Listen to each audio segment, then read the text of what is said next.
tu considères que l'Éternel qui t'a donné le souffle de vie est ton Père, sache qu'il y a à côté quelqu'un à qui Dieu a donné aussi le souffle de vie, qui est son Fils. Ainsi, Jésus pouvait guérir des gens et dire, lui aussi est fils d'Abraham. Elle aussi. La notion du commun nous ramène à comprendre que le commun nous appartient à nous tous. Dieu est notre Père à nous tous. Est-ce qu'il est seulement ton Père à toi? Est-ce que tu veux seulement que nous, on vienne à l'église s'accompagner toi? Toi, tu pries notre regard. Tu fais tout ce que tu veux de l'église, notre regard. C'est pas ça la notion. L'église ici où je suis en train de parler maintenant, nous passerons. Mais cette église, si elle a été plantée au pied de la croix, au nom de Jésus-Christ, elle subsistera, elle restera. Nous passerons, nos enfants passeront. Mais si le Christ ne revient pas aujourd'hui et que l'église est le corps du Christ, elle subsistera contre vent et tempête. Personne ne pourra renverser l'église. Parce que l'église appartient au corps de Jésus-Christ. C'est écrit dans la parole de Dieu. Ainsi, quand vous venez dans la maison de Dieu, les Quinois disent, ou les Congolais disent, Toya mboka mboka. Je suis venu, je suis sorti de ma porte. Le Christ m'a sauvé de mon coin. Le Christ ne m'a pas sauvé avec toi au même endroit. Je le suis, je continue à le suivre. Ainsi, Paul peut dire, vous couriez bien.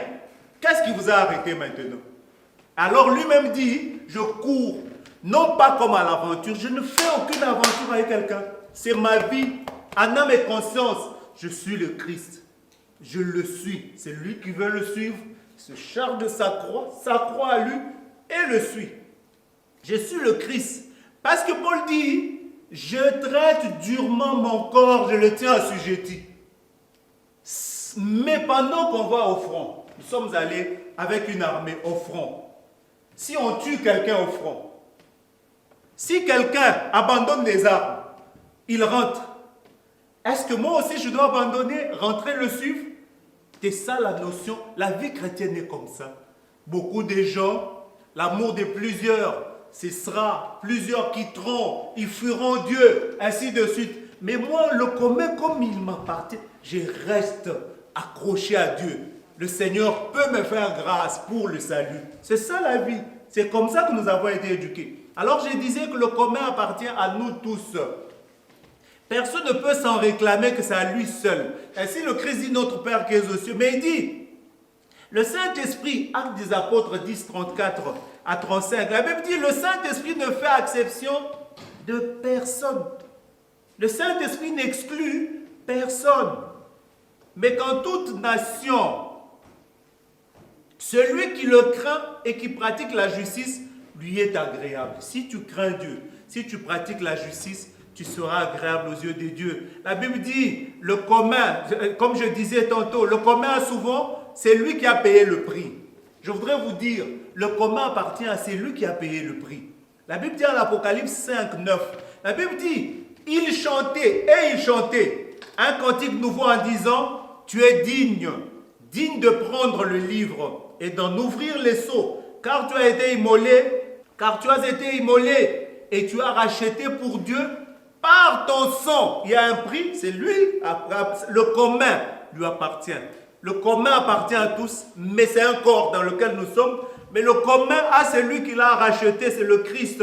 La Bible dit, comme je venais de le dire en Apocalypse 5, 9, il dit, car tu as racheté pour Dieu par ton sang des hommes de toute tribu, de toute langue, de tout peuple, de toute nation.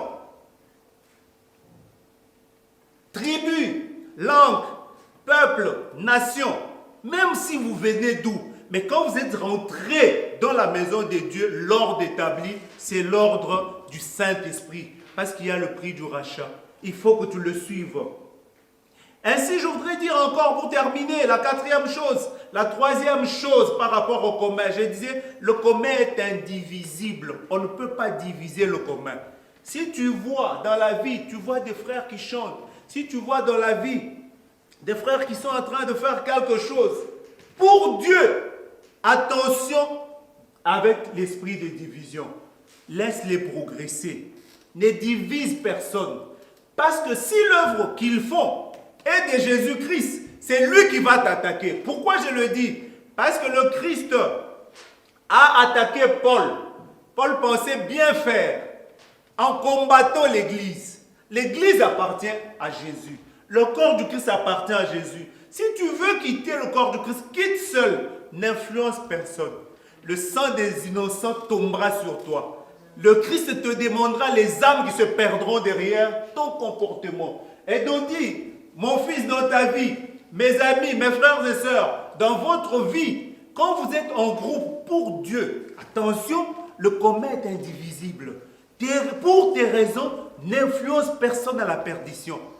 Quelles que soient tes raisons, ne ramène personne à la perdition parce que le Christ te demandera le sang. Tu as divisé. La Bible dit, si, par exemple, en Proverbe 18, 9, la Bible dit, c'est lui qui relâche dans son travail est frère de celui qui détruit. Pourquoi tu vas abandonner ton travail? Si tu abandonnes la musique que tu fais là, tu ressembles à la personne qui détruit. Encore, si tu veux quitter ici pour aller habiter ailleurs, pour faire autre chose, ne dis pas et donc dis, moi je quitte ici, j'arrête ça, ça ne me plaît plus. Non. Tu as influencé quelqu'un de plus, le sang de cette personne tombera sur toi. Le Seigneur te le demandera. Donc dans notre vie, faisons attention quand nous marchons sur le chemin de la foi. J'ai vu dans ma vie un pasteur de mon église en grandissant. Oui, j'avais 12 ans, entre 10 et 12 ans. J'ai vu, je n'ai pas oublié ça, parce que j'ai grandi dedans jusqu'à l'âge adulte, j'étais dans mon église. J'ai vu un pasteur, il a créé un trouble. Et un frère a dit ceci, il a dit, moi, je rentre me prostituer, mais mon sang retombera sur ce frère. Il est allé se prostituer. Il est mort du VIH-Sida. Je le connais encore, c'est un père à moi. Il est mort du VIH-Sida. Mais le pasteur aussi qui avait fait cette histoire est devenu malheureux dans la vie. Ça veut dire quoi? Quand nous sommes en Jésus ensemble, faisons attention à notre comportement. Le commun, il nous appartient à nous tous. Le commun a celui qui a donné son sang. Le prix, c'est Jésus-Christ à la croix. Et le commun a une dimension d'indivisibilité. On ne peut pas diviser le commun. Lisez, quand vous voulez, si vous voulez, lisez 1 Corinthiens 3, 17. La Bible dit, si quelqu'un détruit le temple de Dieu, Dieu le détruira. Car le temple de Dieu est saint. Et c'est ce que vous êtes. La Bible nous dit, c'est ça que nous sommes. Mais je voudrais terminer en disant, 1 Corinthiens 6, 19 dit, ne savez-vous pas que votre corps est le temple du Saint-Esprit qui est en vous, que vous avez reçu de Dieu, et que vous ne vous appartenez point à vous-même. Qu'est-ce qui nous montre que nous avons réellement le Saint-Esprit en nous-mêmes, chers frères, chères sœurs? Ce qui nous montre, c'est le fruit du Saint-Esprit. Contrairement à ceux qui se baladent pour nous montrer qu'ils connaissent beaucoup, qu'ils ont ceci, beaucoup d'argent autant, ainsi de suite. Contrairement à ceux-là, le Seigneur Jésus-Christ t'enseigne toi et te plonge dans la compréhension du basique. Paul appelle ça le lait spirituel. Beaucoup de gens peuvent tenir la Bible comme je la tiens, mais ne jamais avoir la maturité spirituelle. C'est ça le problème que nous avons à l'Église aujourd'hui. Il a encore un enfant. Il faut le bercer. Il faut le supplier. Il faut souvent l'encourager. Alors, même toi, petit, toi qui joues encore de la musique, tu peux être à mesure de l'exhorter. Alors, toi, fais attention avec ta foi. Ne va pas pour encourager quelqu'un que tu trouves qu'il peut te tirer même toi-même dans le mal. Prends ta conscience pure. Regarde le ciel. Je voudrais dire que ça se trouve en 1 Corinthiens 3. 1 Corinthiens 3, 6, la Bible dit ceci. On commence par 1. Paul dit ceci, il dit, pour moi frère, ce n'est pas comme à des hommes spirituels que j'ai pu vous parler, mais comme à des hommes charnels, comme à des enfants en Christ.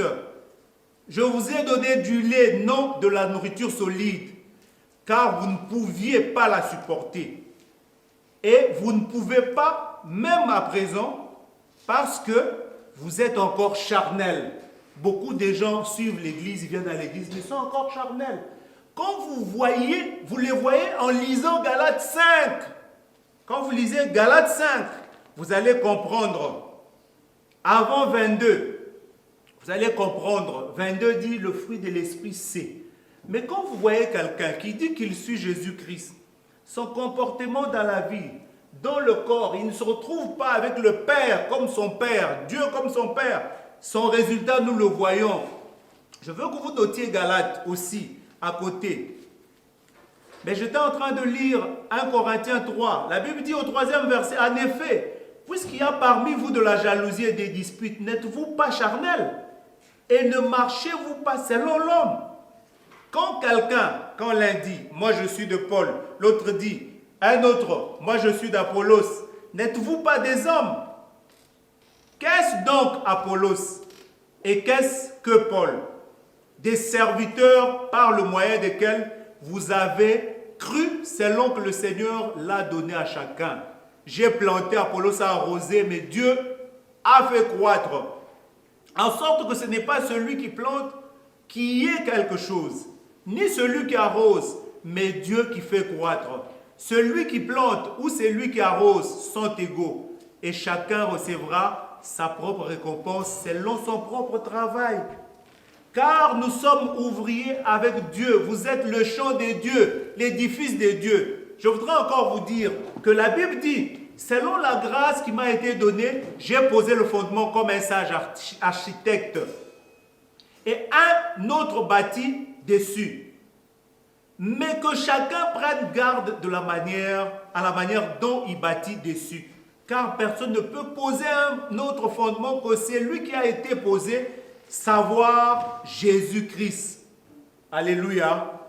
Alléluia. Jésus-Christ a été posé à nous. Quelle est la foi que toi tu es en train de suivre dans ta vie? Quelle est la foi qui a été posée en toi? Quel est le fruit qui ressort de toi? Ce n'est ni la colère qui doit être le fruit de notre vie. Galates dit, regardez, les fruits de la chair, c'est des disputes, la magie, l'idolâtrie, l'envie, l'ivrognerie, les excès de table, les sectes. La Bible dit les divisions. Il y a beaucoup de gens qui aiment ça à l'église. Les inimitiés, les querelles, les jalousies, les animosités. Mais la Bible dit le fruit de l'esprit.